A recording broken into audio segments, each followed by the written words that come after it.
Good morning students, कैसे हैं आप लोग? बिल्कुल ठीक होंगे, मुझे उम्मीद है। तो आज मैं मैथ्स का एक्सरसाइज 4.2 आपके सामने लेकर के आया हूं।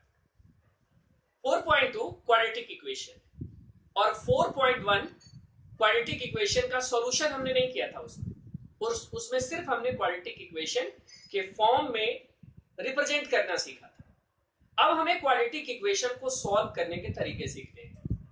तो जो पहला तरीका है वो तरीका आपके लिए नया नहीं है, पुराना है। इसीलिए इस तरीके को बहुत शॉर्ट में मैं समझाने की कोशिश करूंगा। सॉल्यूशन का जो पहला तरीका होता है वो होता है प्राइम फैक्टराइजेशन मेथड। याद होगा पोलिनोमियल वाले चैप्टर में, जब आप पोलिनोमियल चैप्टर पढ़ रहे थे तो उसमें मिडिल टर्म स्प्लिटिंग मेथड था, जबकि हम पोलिनोमियल का जीरोज निकालते थे। ठीक ठीक वही मेथड, सेम टू सेम वही मेथड यहां भी अप्लाई हो रहा है और उससे हम उसके रूट्स निकालेंगे। अब रूट्स और जीरोस दोनों सेम होता है, ये अलग अलग चीजें नहीं है। क्वेश्चन में जीरोस लिखा हो या रूट्स लिखा हो, दोनों सेम बात है।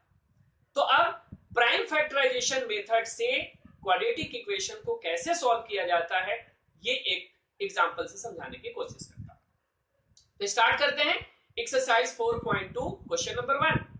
क्वेश्चन नंबर 1 के कई सारे पार्ट हैं, उसमें से मैं थोड़ा सा जो डिफिकल्ट लग रहा है, आपको भी देखने में लग रहा होगा, वही पार्ट मैं लेकर के चल रहा हूं। वो पार्ट है थर्ड पार्ट। थर्ड पार्ट का क्वेश्चन है √2x² plus 7x plus 5√2 equal to 0। ये क्वाड्रेटिक इक्वेशन है। क्यों? क्योंकि यहां पे x की पावर 2 है, यहां पे x की पावर 1 है, यहां पे x का पावर 0 है, यानी ये हो गया 2 डिग्री पोलिनोमियल और इक्वल टू साइन भी गिवन है, इसलिए हो गया क्वाड्रेटिक इक्वेशन। अब क्वाड्रेटिक इक्वेशन को सॉल्व करने का मेथड है प्राइम फैक्टराइजेशन मेथड। उस फैक्टराइजेशन मेथड में क्या करते थे, सबसे पहले a और c की वैल्यू को मल्टीप्लाई करते थे। तो a का वैल्यू क्या है √2 और c का वैल्यू क्या है 5√2। इसको हमने मल्टीप्लाई किया, सॉल्व करके आंसर आया प्लस का 10। प्लस का 10 ये इंडिकेट कर रहा है कि जो दोनों फैक्टर हम लेने वाले हैं वो ऐड करके मिडिल टर्म के इक्वल होना चाहिए। यानी 10 को दो ऐसे पार्ट में आप डिवाइड कीजिए कि ऐड किया जाए तो 7 आ जाए और मल्टीप्लाई करें तो 10 आ जाए। यानी 10 को ऐसे दो नंबर में डिवाइड कीजिए कि उन दोनों पार्ट को ऐड करें तो 7 आए और मल्टीप्लाई करें तो 10 आए। ऐसा नंबर, बिल्कुल सही आपने बताया, 2 एंड 5। तो हमने क्या किया, ये जो 7 है ये स्प्लिट हो गया 2 प्लस 5। तो अगले स्टेप में हमने 7 के प्लेस में 2 प्लस 5 लिख दिया। अब अगले स्टेप में उसे हमने ओपन कर दिया, तो √2x² प्लस 2x। 2x क्यों आया? क्योंकि हमने 7 को स्प्लिट किया है और x की जगह यहां पे x लिखा हुआ है। अब इसी x का मल्टीप्लीकेशन 2 के साथ करेंगे तो 2x plus 5x plus 5√2 equal to 0। अगला स्टेप ये होता है कि आपको ग्रुप बनाने होते हैं, तो यहां पे हमने दो ग्रुप बना दिए। इस पहले ग्रुप में कॉमन लेना होता है। तो पहले ग्रुप में क्या कॉमन है, यहां पे बच्चों को थोड़ी प्रॉब्लम होती है कि √2 और 2 में क्या कॉमन है पता नहीं चल रहा है। तो ध्यान से देखिए, 2 को हम क्या लिख सकते हैं, √2 इंटू √2 और √2 का मतलब सिर्फ √2। अब आप ध्यान से देखेंगे तो दोनों पार्ट में √2 कॉमन दिखेगा। यहां एग्जैक्टली आपको नहीं दिख रहा है, 2 और √2 में लग रहा है कि अलग अलग है, लेकिन 2 और √2 में 2 को आप ऐसे लिखें तो आप ये लिख सकते हैं और √2 को हम √2 लिख सकते हैं। तो यहां पे कॉमन क्या हुआ, √2। तो हमने √2 कॉमन ले लिया और x भी कॉमन ले लिया। अब यहां से क्या बचेगा, ओनली x। और यहां क्या बचेगा, √2 कैसे आया यहां, तो ध्यान दीजिए, 2 को हम ये लिखे √2 प्लस इंटू √2, इसमें से एक √2 हमने कॉमन ले लिया तो ये √2 तो बचेगा, तो यहीं पे यहाँ पे √2 लिखा। प्लस इन दोनों पार्ट में 5 कॉमन है तो x प्लस √2 आया। इस तरह से x plus √2 √2x plus 5 equal to 0। अब आपको क्या करना है कि इन दोनों फैक्टर को सेपरेटली 0 से इक्वेट कर देना है। तो x plus √2 equal to 0, therefore x की वैल्यू माइनस √2 आ जाएगा। In the same way √2x plus 5 equal to 0, तो √2x is equal to -5, x is equal to -5 upon √2। Therefore roots are -√2 and -5 upon √2। आप चाहें तो इसे रेशनलाइज भी कर सकते हैं। इस तरह हमने प्राइम फैक्टराइजेशन मेथड से इस क्वाड्रेटिक इक्वेशन का जीरो निकालना आपको सिखाया। तो चलते हैं नेक्स्ट पार्ट की ओर। एक पार्ट और लग रहा है कि थोड़ा सा डिफिकल्ट हो सकती है, इसलिए मैं उस पार्ट को भी लेके चल रहा हूं। तो वो पार्ट है फोर्थ पार्ट में फ्रैक्शन में एक वैल्यू गिवन है, तो मुझे लगा कि ये फ्रैक्शन आपको परेशान कर सकता है, इसलिए मैंने इस क्वेश्चन को ले लिया। तो 2x square minus x plus 1/8 equal to 0। तो अगला स्टेप आपको क्या करना है, फ्रैक्शन से परेशान नहीं होना। आप क्या करिए, सबको कंबाइन कर दीजिए एलसीएम लेकर के। तो हमने सबका एलसीएम लेकर के लिख दिया यहाँ 8, यहाँ पे 1 है इसीलिए आएगा 16x स्क्वायर, यहाँ भी x अपॉन 1 है तो आएगा 8x प्लस 1 इक्वल टू 0। अब क्रॉस मल्टीप्लीकेशन हमने कर दिया, तो 16x square minus 8x plus 1 is equal to 0 आ गया, क्योंकि 8 का 0 से मल्टीप्लीकेशन करेंगे तो 0 आ गया। अब देखिए ध्यान से कि इस फॉर्म में और इस फॉर्म में डिफरेंस है। यहाँ पे फ्रैक्शन था, यहाँ पे इस फ्रैक्शन को हमने हटा दिया। तो जब भी कभी क्वेश्चन में आपके पास फ्रैक्शन हो तो आप ये तरीका अपनाएंगे ताकि आपका फ्रैक्शन खत्म हो जाए और आपको कोई प्रॉब्लम ना हो। फिर अगेन सिंपल है, यानी 16 और 1 का मल्टीप्लीकेशन करेंगे तो 16 आएगा। 16 के दो ऐसे फैक्टर निकालने हैं कि मल्टीप्लाई करें तो 16 आए, ऐड करें तो 8 आए। Absolutely right, 4 and 4। इसीलिए हमने अगले स्टेप में क्या किया, 8 को स्प्लिट करके 4 + 4 लिखा है, फिर सेपरेट कर देंगे तो 16x square minus 4x plus 1 आया। फिर 4x कॉमन लेंगे तो 4x माइनस 1 आएगा। इन दोनों में कॉमन कुछ भी नहीं है तो 1 कॉमन लेंगे, जहां कुछ भी कॉमन नहीं हो वहां 1 कॉमन लेना है, तो 1 कॉमन लिया तो 4x माइनस 1 क्यों आया, क्योंकि ब्रैकेट के बाहर माइनस साइन जब कॉमन लिया जाता है तो आगे की साइन चेंज हो जाती है, इसलिए प्लस से क्या हो गया, माइनस हो गया। अगले स्टेप में 4x माइनस 1 को कॉमन लिया तो 4x माइनस 1 ही आया अंदर, इज इक्वल टू 0। अब दोनों पार्ट को सेपरेटली सॉल्व करेंगे। दोनों पार्ट को सॉल्व किया तो x की वैल्यू 1/4 ही आएगा। इस तरह फाइनली हम लिख देंगे हेंस रूट्स आर 1/4 एंड 1/4। इस तरह आपने देखा कि कोई फ्रैक्शन हो तो कैसे उसका हम जीरोज निकालते हैं। तो चलते हैं अब क्वेश्चन नंबर 2 की तरफ। 2 ऑनवर्ड्स जो क्वेश्चन है वो वर्ड प्रॉब्लम क्वेश्चन है। तो वर्ड प्रॉब्लम क्वेश्चन को मैं सॉल्व करके नहीं दिखाऊंगा, सिर्फ इक्वेशन बनवा दूंगा और बाकी का काम आपका है। तो क्वेश्चन नंबर 2 में लिखा हुआ है कि जो एग्जांपल 1 है उसे सॉल्व करना है। तो हम चलते हैं एग्जांपल 1 की तरफ, यानी पेज नंबर आप 71 खोलेंगे तो वहां पे एग्जांपल 1 है। उस एग्जांपल 1 को सॉल्व करने के लिए कह रहे हैं। क्वेश्चन में है कि John and Jeevanti together have 45 marbles, यानी जॉन और जीवंती के पास, दोनों के पास मिलाकर के 45 मार्बल्स हैं, यानी दोनों के टुगेदर मार्बल्स 45।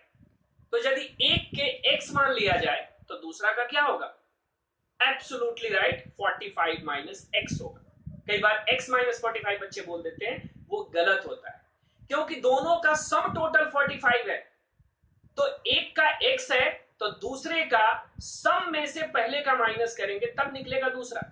इसीलिए यहां पे हमने let number of marbles John had be x, तो number of marbles Jeevanti had 45 minus x, x minus 45 नहीं, 45 माइनस x। सम टोटल में से पहले का मार्बल माइनस करेंगे तो दूसरे का मार्बल आएगा। अब क्वेश्चन में लिखा हुआ है कि दोनों ने अपना 5 मार्बल्स लॉस्ट कर दिया, यानी दोनों ने 5-5 मार्बल खो दिए। जब खो देंगे तो जॉन के पास कितना बचेगा, x था, 5 खो दिया तो -5 हो गया। और ये है जीवंती का 45 माइनस x, इसने भी 5 खो दिया, लॉस्ट कर दिया, तो इसीलिए यहां भी -5 किया। और दोनों ने जब 5 लॉस्ट कर दिया तब प्रोडक्ट, इसीलिए दोनों के बीच में हमने मल्टीप्लीकेशन का साइन लगा दिया, यानी this into this is equal to 124। अगले स्टेप में x माइनस 5 और ये 45 में से 5 हमने माइनस कर लिया, 40 माइनस एक्स आया इज इक्वल टू 124। अब इसके आगे आप सॉल्व करना जानते हैं, इसीलिए मैं आगे नहीं बता रहा हूं, आप खुद कर सकते हैं। अब इसी का सेकंड पार्ट ले लेते हैं। सेकंड पार्ट में है कि एक कॉटेज इंडस्ट्री है जहां पे कुछ टॉयज बनाए जा रहे हैं ईच डे। आगे लिखा हुआ है कि the cost of production of each toy in rupees was found to be 55 minus the number of toys produced in a day। यानी कॉटेज इंडस्ट्री है, वहां पे हर दिन कुछ आर्टिकल टॉयज प्रोड्यूस हो रहे हैं। तो मान लिया कि वहां पे एक्स टॉय डेली प्रोड्यूस हो रहा है, तो late number of toys produced each day x. अब उसका कॉस्ट क्या होगा, तो कॉस्ट के बारे में इंफॉर्मेशन लिखा हुआ है कि cost of each toy is equal to 55 minus number of toy produce each day. ये लिखा हुआ है number of toy produce each day, तो ईच डे क्या है एक्स, तो 55 माइनस एक्स हुआ, ये एक टॉय का कॉस्ट हुआ। यानी हम टोटल टॉयज कितना प्रोड्यूस कर रहे हैं एक्स, और एक का कॉस्ट कितना है 55 माइनस एक्स, तो टोटल कॉस्ट कितना होगा, ऑब्वियस है दोनों को मल्टीप्लाई करना पड़ेगा। तो इसीलिए हमारा इक्वेशन बना x into 55 minus x is equal to 750। ATQ का मतलब है अकॉर्डिंग टू क्वेश्चन, ये हर जगह लिखना होगा, थोड़ा प्रेजेंटेशन आपका अच्छा लगेगा। तो अब इसे सॉल्व कर दीजिए, x का मल्टीप्लीकेशन 55 के साथ, तो 55x minus x square is equal to 750। अगले स्टेप में मैं इन सारे टर्म्स को इधर ले गया हूं, इधर इसलिए ले गया हूं ताकि एक्स स्क्वायर जो निगेटिव दिख रहा है वो पॉजिटिव दिखे, क्योंकि पॉजिटिव रहेगा तो आपको सॉल्व करना इजी लगेगा। तो इसीलिए हमने सबको इस साइड शिफ्ट कर दिए, तो 0 is equal to 750 minus 55x plus x square, और फिर इसे हमने अरेंज करके लिखा, एक्स स्क्वायर को पहले लिखा, फिर मैंने 55x लिखा है, फिर हमने 750 लिखा है इक्वल टू 0, क्योंकि ये क्वाड्रेटिक फॉर्म का ओरिजिनल फॉर्म होता है, इसी फॉर्म में लिखना चाहिए ताकि क्वेश्चन सॉल्व करना इजी। तो इस तरह से हमने क्वेश्चन 2 के दोनों पार्ट कंप्लीट किए। तो चलते हैं क्वेश्चन नंबर 3 की तरफ। 3 में है find two numbers whose sum is 27, whose sum is 27। फटाफट आपको समझ में आ गया होगा कि क्या करना है। सम गिवन है दो नंबर का 27, तो पहला नंबर x होगा और दूसरा नंबर 27 माइनस x होगा, जो पहले बताया हूं। तो हमने लिख दिया let one number be x, then other number is equal to 27 minus x। x minus 27 नहीं लिखेंगे, 27 माइनस x लिखेंगे। अब फिर क्या आगे दिया है, प्रोडक्ट इज 182, दोनों का प्रोडक्ट 82 गिवन है, 182 गिवन है, इसीलिए हमने क्या किया, दोनों को मल्टीप्लाई कर दिया। तो हमारा अकॉर्डिंग टू क्वेश्चन इक्वेशन क्या बना, x into 27 minus x is equal to 182। Solve करना आप जानते हैं, इसलिए इसे करने में कोई दिक्कत आपको नहीं होगी। सभी क्वेश्चन को प्राइम फैक्टराइजेशन मेथड से ही सॉल्व करना है। अब चलते हैं क्वेश्चन नंबर 4 की ओर। क्वेश्चन नंबर 4 में लिखा है कि find to consecutive positive integer. Consecutive positive integer यानी हमें पॉजिटिव इंटीजर कंसेक्यूटिव लेना है। कंसेक्यूटिव का मतलब लगातार, जैसे 2 है तो 2 के बाद 3 आता है, 3 के बाद 4 आता है, यानी 1 1 के गैप पे होता है। तो जब भी कंसेक्यूटिव इंटीजर का क्वेश्चन है तो उसमें पहला आप इंटीजर लोगे x, तो दूसरा इंटीजर हो जाएगा x प्लस 1। तो हमने लिख दिया let two consecutive positive integer be x and x plus 1। अब क्वेश्चन में दिया हुआ है कि sum of whose squares, sum of whose squares यानी सिर्फ सम नहीं है, हमें पहले स्क्वायर करना है फिर उनका सम करना है। इसीलिए हमने पहला नंबर लिया x, इसका स्क्वायर किया, दूसरा नंबर लिया x प्लस 1, इसका स्क्वायर किया, और बीच में प्लस का साइन लगाया क्योंकि लिखा था सम ऑफ हुज स्क्वायर्स, यानी दोनों का स्क्वायर किया फिर प्लस किया इज इक्वल टू 365। सॉल्व करने में एक छोटे से चीज पर ध्यान रखेंगे कि यहाँ पे ये जो ब्रैकेट ओपन करेंगे इसमें a plus b the whole square का फॉर्मूला जरूर लगाएंगे, क्योंकि a प्लस बी का होल स्क्वायर का फॉर्मूला नहीं लगाओगे तो गलत हो जाएगा, और ऐसे ये गलत है ही। यदि आप फॉर्मूला नहीं लगा रहे तो बेसिक कॉन्सेप्ट में आप एरर है, यानी यहां पे फॉर्मूला लगेगा तभी ये ब्रैकेट ओपन होगा। अब चलते हैं क्वेश्चन नंबर 5 की तरफ। क्वेश्चन नंबर 5 में लिखा हुआ है कि the altitude of A right triangle is 7 centimetre less than it's base, यानी जो ऑल्टीट्यूड है वो बेस से 7 सेंटीमीटर छोटा है। इससे पता चल रहा है कि बेस को x लेना चाहिए, क्योंकि यदि बेस आप x लेंगे तो ऑल्टीट्यूड को आप लिख सकते हैं x माइनस 7। इसीलिए हमने स्टार्ट यहीं से किया कि let base be x, therefore altitude is equal to x minus 7। अब जब भी राइट एंगल ट्रायंगल की बात आए तो आपके दिमाग में सिर्फ और सिर्फ एक बात जानी चाहिए और वो जानी चाहिए पाइथागोरस थ्योरम। तो पाइथागोरस थ्योरम में याद होगा कि ये बेस है, ये परपेंडिकुलर होता है और ये h होता है। तो एक फॉर्मूला रखता था कि p square plus b square is equal to h square. आपने 8th में भी पढ़ा है, 9th में भी पढ़ा है। तो उसी फॉर्मूले को हमने यहाँ यूज किया। तो यहाँ बाई पाइथागोरस थ्योरम एक इक्वेशन बना, x का स्क्वायर प्लस x माइनस 7 का स्क्वायर इज इक्वल टू 13 का स्क्वायर। 13 कहां से आया? क्योंकि क्वेश्चन में 13 हाइपोटेनियस की वैल्यू गिवन है, तो हाइपोटेनियस हमारा 13 है, इसीलिए हमने यहाँ पे 13 का स्क्वायर लिया।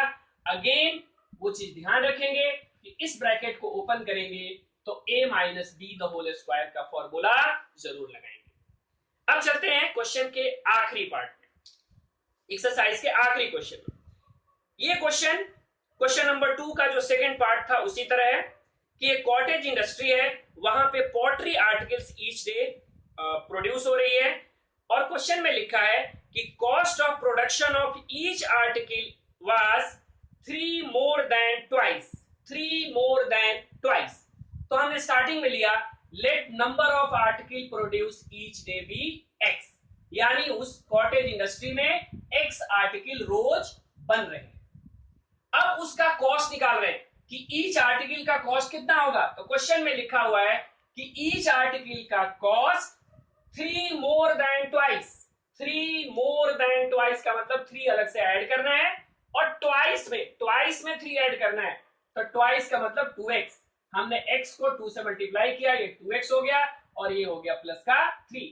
तो ये हुआ कॉस्ट ऑफ ईच आर्टिकल, यानी नंबर ऑफ आर्टिकल है x और ईच आर्टिकल का कॉस्ट है 2x प्लस 3। तो टोटल कॉस्ट कितना होगा? ऑब्वियस है, दोनों को मल्टीप्लाई करेंगे तो टोटल कॉस्ट निकलेगा। क्वेश्चन में टोटल कॉस्ट गिवन है 90, तो इसीलिए हमारा अकॉर्डिंग टू क्वेश्चन इक्वेशन बना x into 2x plus 3 is equal to 90। अब इसे ओपन कर लेंगे, ये क्वाड्रेटिक फॉर्म में आ जाएगा और इसको आसानी से आप प्राइम फैक्टराइजेशन मेथड से सॉल्व कर लेंगे और परपेंडिकुलर बेस आप आसानी से फाइंड आउट कर लेंगे। इस तरह हमने आज एक्सरसाइज 4.2 कंप्लीट किया। उम्मीद करता हूं कि आपको मेरी वीडियो अच्छी लगी होगी। यदि नए व्यूअर हैं तो प्लीज लाइक कीजिए, शेयर कीजिए और सब्सक्राइब करना मत भूलिए, क्योंकि यदि आप सब्सक्राइब करते हैं तो आपको नई वीडियो का नोटिफिकेशन आ जाएगा और आप उसका लाभ जल्दी उठा सकेंगे। Till then, good night.